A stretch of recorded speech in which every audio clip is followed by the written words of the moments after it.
Hello. Um, I'm buat follow up about iShowSpeed, the social media influencer from America who came to Southeast Asia. I started following him, following this trip to Malaysia and then Indonesia, and after Indonesia he went to Singapore. So I'm commenting about the thing that happened in Singapore. So unfortunately, there was not a good, not a, it's not chaotic, but you don't, Speed did not come out with a good stream in Singapore because apparently there was a lot of restriction to shoot live in Singapore. He didn't get any what do you call it, any interesting videos in Singapore because he doesn't know that in Singapore it's quite strict. So the rule of law is very strict.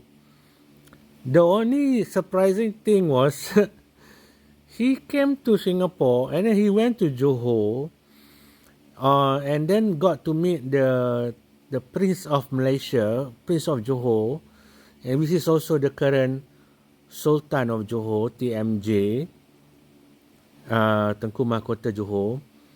And then that was the only highlight that I could find of his visit to Singapore online on YouTube.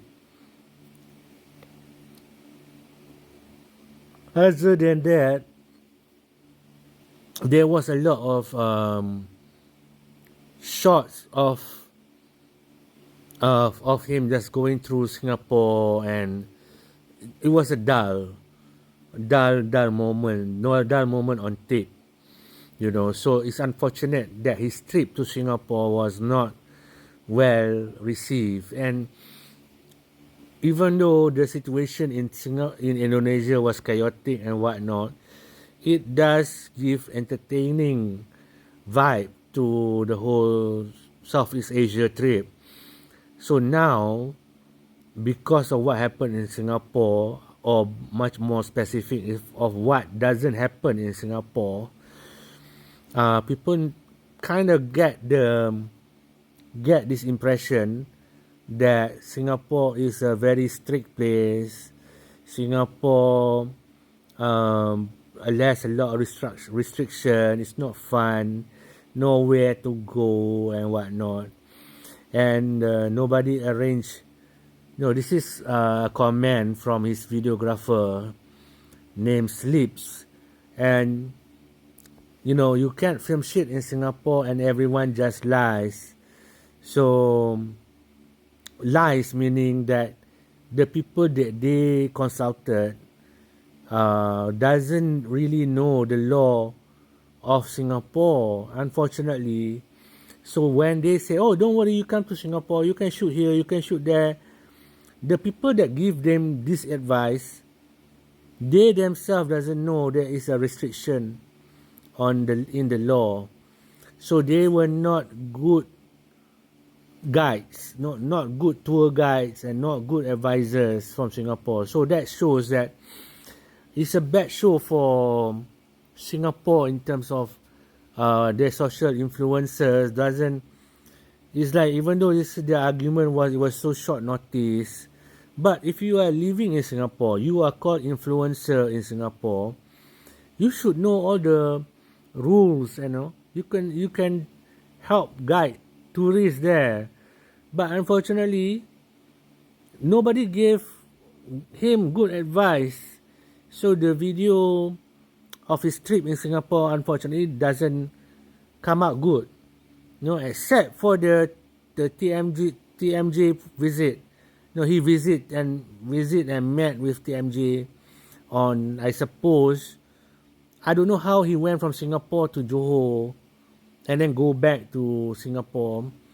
Yeah, that is, I just want to have this kind of, I'm following him and doing a reaction to his trip in Southeast Asia because it's so close to heart.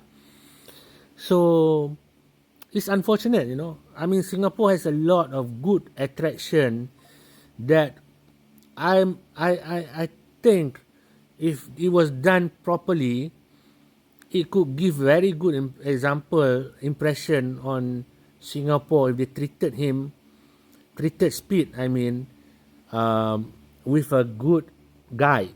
Good guide. Important is good guide that knows the rules of Singapore and whatnot. So unfortunate. It's sad actually. Because to me, Singapore has a lot of attractions. You know, but like so many beautiful places to visit in Singapore. But because of what happened to the guides and the people who I show Speed contacted with are not the right guide to help Speed, gain viewers and his goal of getting viewers and subscribers, during this trip. That's the whole thing. So now he's in Cambodia right away. That means he's in Singapore. There's no video. I think there's only the video with TMJ, and then he visit Cambodia now. But I think like Speed has said that he will go back to Indonesia more because Indonesia really love him. At some point it was very chaotic, but they survived this crazy situation in Indonesia. I think the Malaysian trip wasn't that crazy compared to Indonesia. Indonesia was crazy, man, but they survived it. So it's a very interesting trip. I'm keeping eye on them because it's like it's cultural, It's a very important cultural visit. So most of the older people doesn't know I Show Speed, but salute to TMJ, Tengku Mahkota Johor, for realizing the importance of this guy. Even he showed that his kids are also a fan of I Show Speed. So when you read the comments that who is I Show Speed, I don't know him, or blah blah blah, that come from older boomer or Gen X or Gen Z or millennial. Now Gen Z, they know him. The millennial are all old people. They don't understand how important I Show Speed like to the kids. That's why you see all these chaotic scenes. Of course, there could be improvement, but from my viewing of his trip to Indonesia, they did their best lah. They did their best to show the side of Indonesia. The lesson that a lot of people can learn in this region, they should learn English. Because sometimes I see the interaction between the locals and him. The problem is they don't understand what he's saying. He's trying to learn Indonesia or Bahasa Malaysia and then trying to communicate with the people. But they don't understand him and they don't understand English. So it's just a weird situation. But I hope to follow him more. I seen the Cambodia clips, but it was really boring. I don't. But he just wanted to go and touch base in those places. So I'll be updating. I'll be following his trip. So it's very interesting.